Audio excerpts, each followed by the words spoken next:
first things first, I will say please don't invest on the basis of trends in the market. Right, that's the first thing I will not recommend you to do. I would genuinely suggest that, of course, invest regularly. Of course, do review your portfolios frequently. Most things, and most important, please avoid doing it on your own, because it's not what you're going to be putting all your time and mind in. Don't get me wrong. I'm sure there are many out there who are brilliant in understanding, and they're fine with taking the kind of calls that they want to take. I guess they should do it if they have the time to do it. But if you don't, then you should totally avoid it.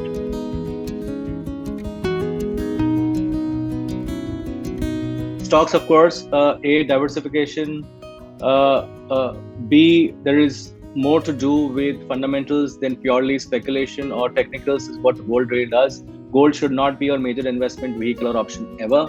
Gold should only be used to hedge your portfolio in bad times, so not more than 5% of your portfolio into gold. So yes, answer is stocks.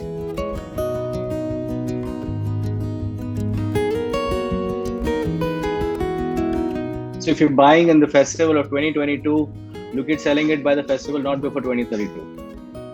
So keep it as long as you can.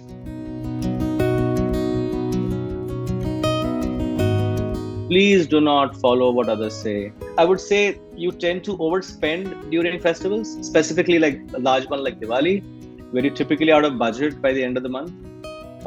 Strong suggestion. Of course, you must. It's time of festivals. So you'll go out, you'll spend time with family, you will travel, do what you're doing. So yes, plan it correctly, right?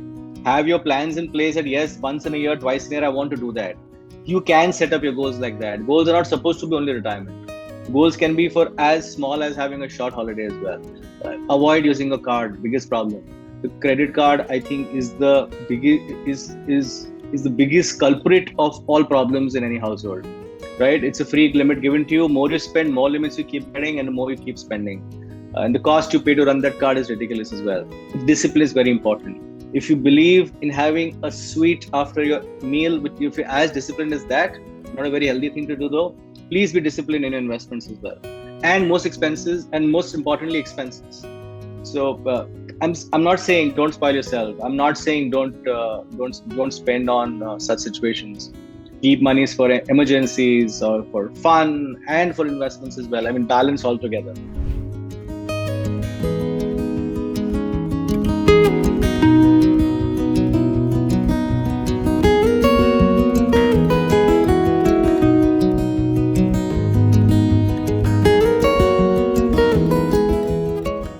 With due respect to all the women in all our lives, our mothers, sisters, wives, daughters, please do not look at only gold as an investment vehicle, and specifically physical gold or jewelry.